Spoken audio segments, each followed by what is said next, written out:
And here's another blow for the Liberals that Mark Carney was talking about, how we need to have the industrial carbon tax if we want to do business with the European Union, and that's the new world order. And here you go, EU to exempt heavy industry from carbon tax on exports.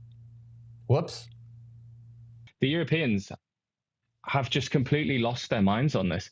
But now, because of the NATO promises, because of Russia's invasion of Ukraine and all the rest of it, and all these promises that they've made on defense, reality has come and smashed into their delusion.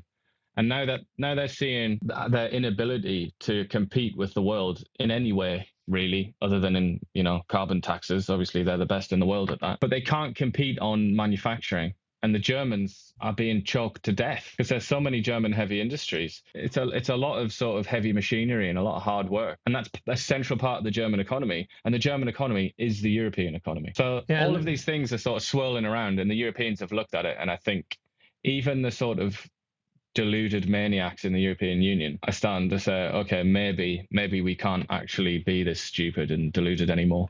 Maybe we need a little bit of reality in an attempt to try and kind of survive. But they still want to punish, imports that aren't sort of green or whatever. So they're still trying to punish, I guess, the US and China.